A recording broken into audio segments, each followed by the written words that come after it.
Everybody, and welcome back for more Charlie and the Chocolate Factory. Chapter 27, Mike TV is sent by television. Mike TV was even more excited than Grandpa Joe at seeing a bar of chocolate being sent by television. But Mr. Wonka, he shouted, can you send other things through the air in the same way? Breakfast cereal, for instance? Oh, my sainted aunt, cried Mr. Wonka. Don't mention that disgusting stuff in front of me. Do you know what breakfast cereal is made of? It's made of all those little curly wooden shavings you find in pencil sharpeners. But could you send it by television if you wanted to, as you do chocolate? Asked Mike TV. Of course I could. Well, and what about people? Asked Mike TV. Could you send a real live person from one place to another in the same way? A person? Cried Mr. Wonka. Are you off your rocker? But could it be done? Good heavens, child, I really don't know. I suppose it could. Yes, I'm pretty sure it could. Of course it could. I wouldn't like to risk it, though. It might have some very nasty results. But Mike TV was already off and running. The moment he heard Mr. Wonka say, I'm pretty sure I could, of course it could, he turned away and started running as fast as he could toward the other end of the room where the great camera was standing. Look at me, he shouted as he ran. I'm going to be the first person in the world to be sent by television. No, no, no, no, cried Mr. Wonka. Mike, screamed Mrs. TV. Stop, come back. You'll be turned into a million tiny pieces. But there was no stopping Mike TV now. The crazy boy rushed on, and when he reached the enormous camera, he jumped straight for the switch, scattering Oompa Loompas right and left as he went. See you later, alligator, he shouted, and he pulled down the switch. And as he did so, he leaped out into the full glare of the mighty lens. There was a blinding flash. There was silence. Then Mike TV ran forward. Then Mrs. TV ran forward. But she stopped dead in the middle of the room, and she stood there. She stood staring at the place where her son had been, and her great red mouth opened wide, and she screamed, He's gone! He's gone! Great heavens, he has gone, shouted Mr. TV. Mr. Wonka hurried forward and placed a hand gently on Mrs. TV's shoulder. We shall have to hope for the best, he said. We must pray that your little boy will come out unharmed at the other end. Mike, screamed Mrs. TV, clasping her head in her hands. Where are you? I'll tell you where he is, said Mr. TV. He's whizzing around above our heads in a million tiny pieces. Don't talk about it, wailed Mrs. TV. Well, we must watch the television set, said Mr. Wonka. He may come through at any moment. Mr. and Mrs. TV and Grandpa Joe and little Charlie and Mr. Wonka all gathered around the television and stared tensely at the screen. The screen was quite blank. He's taken a heck of a long time to come across, said Mr. TV, wiping his brow. Oh dear, said Mr. Wonka. I do hope that no part of him gets left behind.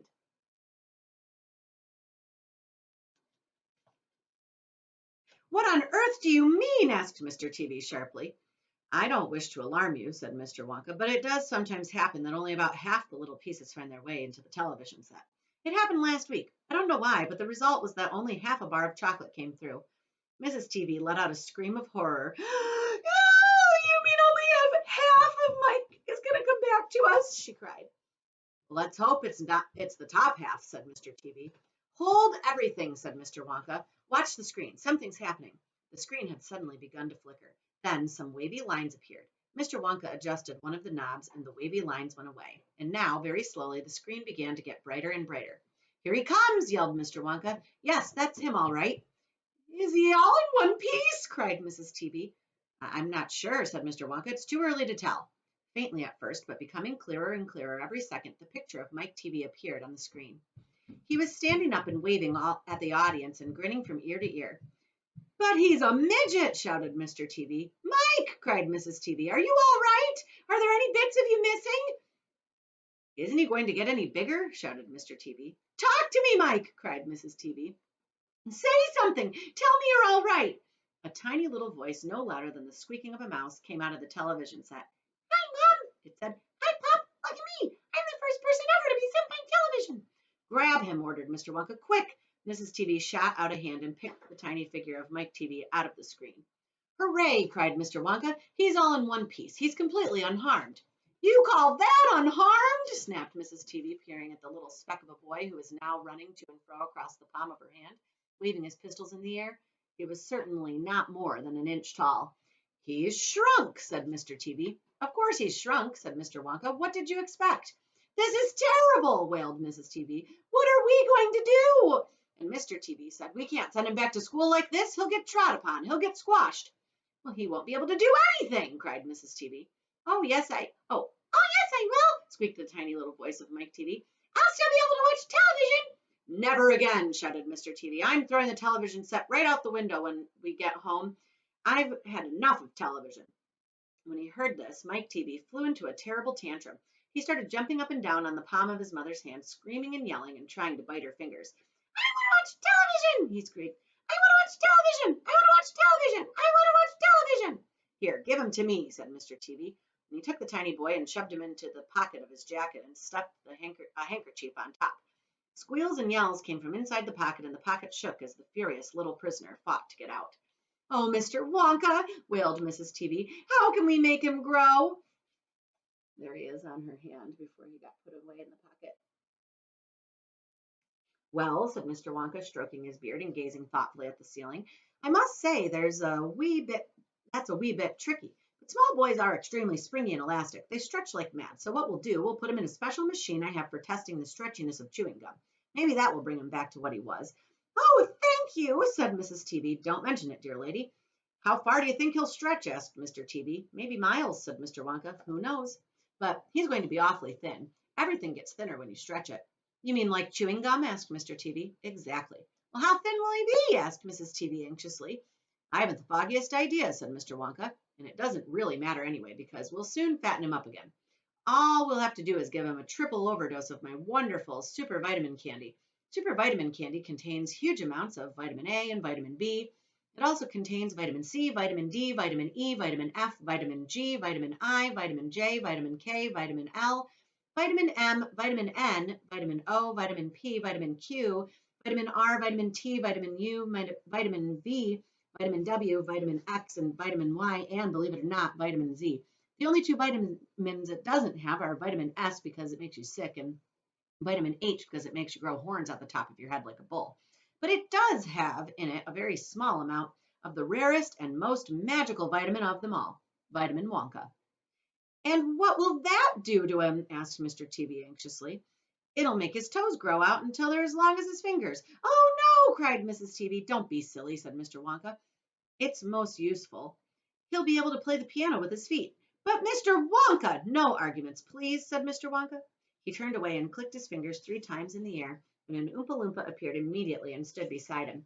"Follow these orders," said Mr. Wonka, handing the Oompa Loompa a piece of paper on which he had written full instructions, "and you'll find the boy in his father's pocket. Off you go. Goodbye, Mr. TV. Goodbye, Mrs. TV. And please don't look so worried. They all come out in the wash, you know, every one of them."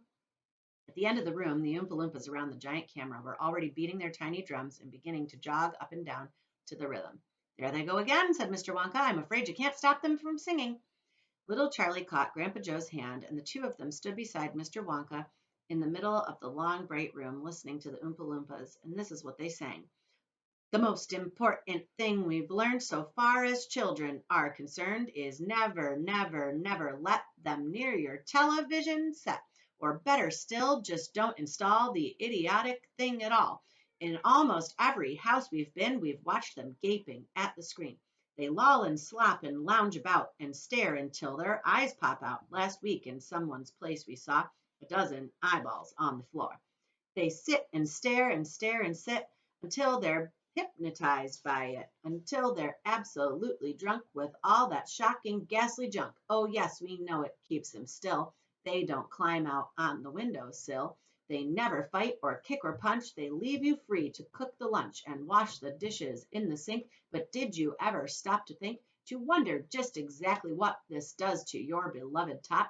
It rots the senses in the head. It kills imagination dead. It clogs and clutters up the mind. It makes a child so dull and blind he can no longer understand a fantasy, a fairyland. His brain becomes as soft as cheese. His powers of thinking rust and freeze. He cannot think. He only sees. All right, you'll cry. All right, you'll say. But if we take the set away, what shall we do to entertain our darling children? Please explain." We'll answer this by asking you, what used the darling ones to do? How used they keep themselves content before this monster was invented? Haven't you forgotten? Don't you know? Well, say it very loud and slow. They used to read. They'd read and read and read and read and then proceed to read some more. Great Scott, gadzooks, one half of their lives was reading books. The nursery shelves held books galore, books cluttered up the nursery floor, and in the bathroom by the bed more books were waiting to be read. Such wondrous, fine, fantastic tales of dragons, gypsies, queens, and whales, the treasure isles, the distant shores, where smugglers rowed with muffled oars, and pirates wearing purple pants, and sailing ships and elephants, and cannibals crouching round the pot, stirring away at something hot. It smells so good, what can it be? Good gracious, it's Penelope. The younger ones had Beatrix Potter with Mr. Todd, the dirty rotter, and Squirrel Nutkin, Piglin Bland, and Mrs. Tiddlywinkle, and just how the camel got his hump, and how the monkey lost his rump, and Mr. Toad, and bless my soul, there's Mr. Rat and Mr. Mole. Oh, books, what books they used to know, those children living long ago. So please, oh please, we beg, we pray, go throw your TV set away, and in its place you can install a lovely bookshelf on the wall. Then fill the shelves with lots of books, ignoring all the dirty looks, the screams and yells, the bites and kicks, and children hitting you with sticks.